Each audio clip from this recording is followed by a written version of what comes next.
प्रिय छात्रों नमस्कार। एनसीईआरटी गणित कक्षा 10वीं में आपका एक बार फिर स्वागत है।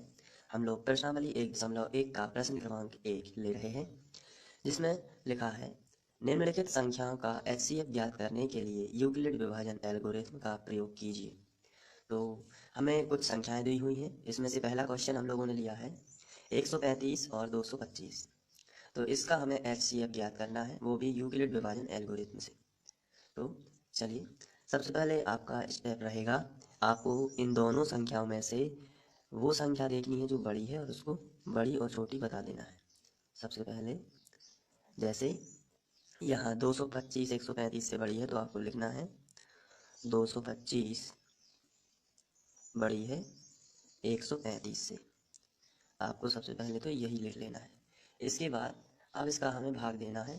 तो भाग की जो क्रिया होगी वो आपकी रफ में होगी, और जो उसका प्रमेय का लगाने के बाद जो एल्गोरिथम बनेगा वो हम लोग फेयर करेंगे। तो चलिए मैं रफ कागज का यूज कर लेता हूँ। यहाँ पे अब शुरू करते हैं। इसमें से बड़ी संख्या को आपको भाग के चिन्ह के बीच में लिखना है। तो मैं यहाँ से शुरू करता हूँ। यहाँ बड़ी संख्या बताइए कितनी है, आंसर है 225। तो आप यहाँ पे 225 लिखेंगे। छोटी संख्या कितनी है 135, तो आप छोटी संख्या लिखेंगे बगल से। अब आपको भाग देना है। तो चलिए शुरू करते हैं। 135 से कम 135 ही होगा, क्योंकि दो बार में ज़्यादा हो जाएगा। तो 135 से कम 135। अब यहाँ पे माइनस होता है चूंकि, तो ऋण का चिन्ह लगा देना है। 5 में से 5 गया 0, 2 12 है, 12 में से 3 गया तो 9, और ये कैंसिल आउट हो जाएगा। तो यहाँ पे अब बचा है हमारे पास 90। तो इसमें हम जो शेषफल जैसे ही आपका आ जाता है तो फिर आप यूक्लिड विभाजन प्रमेय का लगाएंगे और इसको फेयर में लिख लेंगे। चलिए, तो पहला चरण जो है उसको हम पहला डाल के अब हम लिखेंगे बीच वाली संख्या कितनी है 225। तो आप लिखेंगे जो 225 है वो किसके बराबर है, तो आंसर जो 225 है वो 135 गुणित 1 पहली संख्या और आखिरी संख्या का कर देना है आपको गुणा।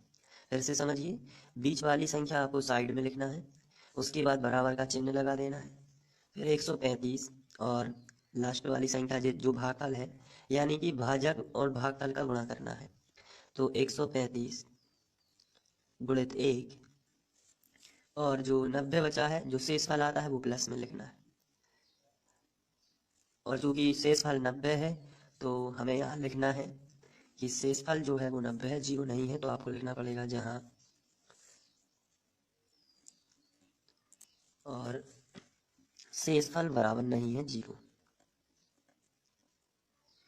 शेषफल बराबर नहीं है 0। तो ये आपका पहला चरण बना। तो इसे प्रमेय का बोलते हैं, लेकिन चरणों की श्रृंखला को एल्गोरिथम बोलते हैं, इसलिए क्वेश्चन में लिखा था एल्गोरिथम का प्रयोग कीजिए। अब ये पहला, अब इसके बाद इस भाग की क्रिया को आगे बढ़ाते हैं। जो शेषफल आता है उसको हम फिर से क्या बना लेंगे, भाजक। और जो पूर्व भाजक था, पूर्व भाजक कितना था 135, उसको बनाएंगे क्या, भाज्य। तो उसको भाग के चिन्ह के बीच में लिख लेंगे। अब हम भाग देंगे तो फिर 90 एकम 90 ही हो जाएगा, क्योंकि 90 दूनी 180 हो जाएगा, जो कि 135 से ज़्यादा हो जाएगा। तो 90 एकम 90।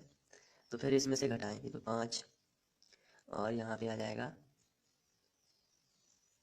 4। तो ये आपका बचेगा 45।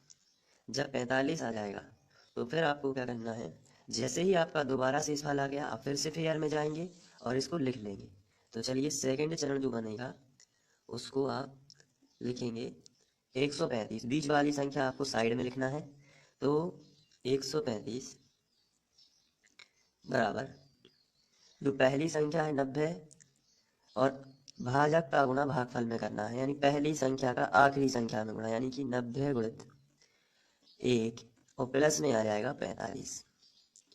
फिर आपको शेषफल 0 नहीं मिला है तो आप लिखेंगे जहाँ शेषफल बराबर नहीं है 0, जहाँ शेषफल बराबर नहीं है 0। और ये भाग आपको तब तक देना पड़ता है जब तक शेषफल 0 ना आ जाए। तो यहाँ पर शेषफल बराबर नहीं है 0, अभी भी शेषफल 0 नहीं आया है। जब आपका शेषफल 0 आ जाता है, ऐसी स्थिति में जो भाजक होता है वही उसका दोनों संख्याओं का एचसीएफ होता है। तो अभी तो इस क्रिया को हमें और आगे बढ़ाना है। तो शेषफल को फिर हम एक बार भाजक बना देंगे, तो इस तरीके से ये बना भाजक, और बीच का चिन्ह जो बीच में जो संख्या लिखी जाएगी जो पूर्व भाजक था, पूर्व भाजक कितना था 90, तो हम यहाँ लिख देंगे 90। तो फिर 45 दूनी 90। यहाँ पे देखते हैं कि शेषफल क्या आ गया है 0। तो फिर इस क्रिया को भी हम लोग लिख लेंगे अपने फेयर में जाके। तो यहाँ पे हम थर्ड स्टेप में लिखेंगे बीच वाली संख्या को साइड में, बीच वाली संख्या क्या है 90, तो इसको लिख देंगे साइड से बराबर।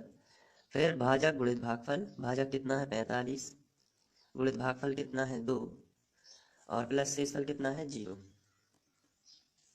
तो अब आप यहाँ लिख सकते हैं जहाँ शेषफल बराबर है 0, जहाँ शेषफल बराबर है 0। जब शेषफल 0 आ जाता है, ऐसी स्थिति में जो भी भाजक होता है वही क्या होता है इन दोनों का HCF। तो आपको लिख देना आता है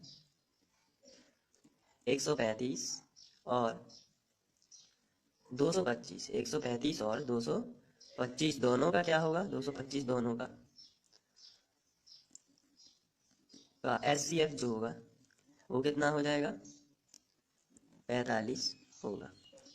तो ये पहला क्वेश्चन सॉल्व हो जाता है, दोनों का HCF कितना होगा 45। चलिए बढ़ते हैं अगले क्वेश्चन की ओर।